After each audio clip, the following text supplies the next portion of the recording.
علیکم ورحمۃ اللہ وبرکاتہ۔ کیسے ہو آپ سب؟ امید کرتی ہوں کہ آپ سب خیریت سے ہوں گے۔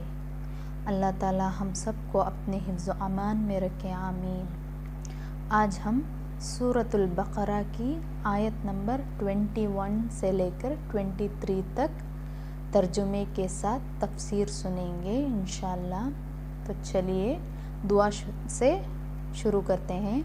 رب اشرح لی صدری ویسر لی امری واحلل عقدۃ من لسانی یفقہوا قولی رب زدنی علما رب زدنی علما رب زدنی علما اللہم فقہنا فی الدین اللہم فقہنا فی الدین اللہم فقہنا فی الدین۔ اعوذ باللہ من الشیطان الرجیم، بسم اللہ الرحمن الرحیم۔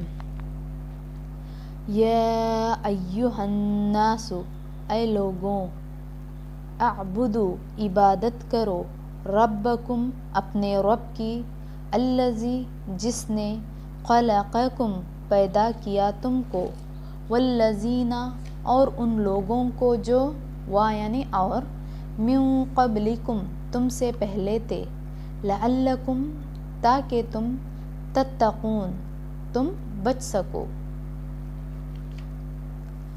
تفسیر سنیں۔ یا ایہا الناس، اے لوگوں، یا ایہا الناس کہہ کے آغاز ہوا ہے، یعنی اے لوگوں۔ اے لوگوں میں کون سب شامل ہے؟ سب شامل ہے، مرد، عورت، آزاد، غلام، ہر قوم، ہر رنگ، ہر نسل، ہر شکل، سب لوگ۔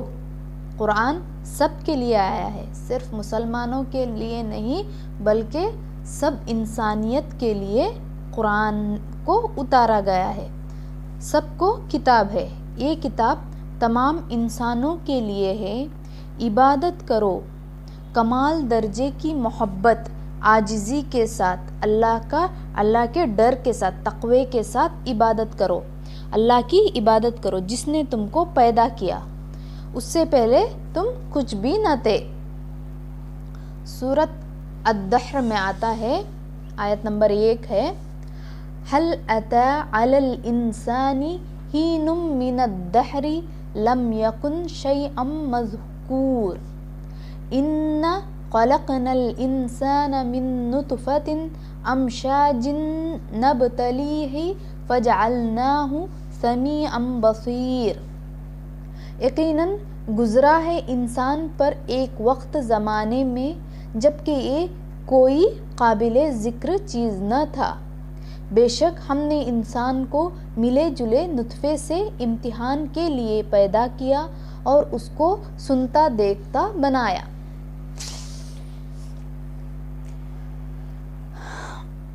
صرف تم کو ہی نہیں، یا ایہا الناس اعبدوا ربکم الذی خلقکم، اے لوگوں، عبادت کرو اپنے رب کی جس نے تم کو پیدا کیا۔ والذین من قبلکم، صرف تم کو ہی نہیں بلکہ تم سے پہلے، والذین من قبلکم، تم سے پہلے تھے ان کو بھی اللہ ہی نے پیدا کیا، لعلکم تتقون، تاکہ تم بچ سکو۔ صرف تم کو ہی نہیں بلکہ جو تم سے پہلے گزرے ان کو بھی، تاکہ تم بچ سکو۔ کس سے؟ اللہ کی ناراضگی سے، اور اس عبادت میں اس کا فائدہ نہیں بلکہ اللہ کی ناراضگی سے بچو۔ اس عبادت میں کس کا فائدہ نہیں؟ اللہ کا فائدہ نہیں۔ اللہ کو تمہاری عبادت کی ضرورت نہیں بلکہ تم کو اللہ کی عبادت کی ضرورت ہے نہیں، بلکہ تمہارے فائدے کے لیے عبادت کرو۔ جب تم اس کے بن جاؤ گے تو اس کو راضی کرو گے اور اس کے ذریعے برے جہنم کے عذاب سے آپ بچ سکو گے۔ ٹھیک ہے، اگلی آیت دیکھیں۔ الذی، جس نے، جعل، بنایا، لکم، تمہارے لیے، الارض، زمین کو، فراشن، فرش، والسماء، اور آسمان کو، بناءً، چھت، وانزل، اور نازل کیا، من السماء، آسمان سے،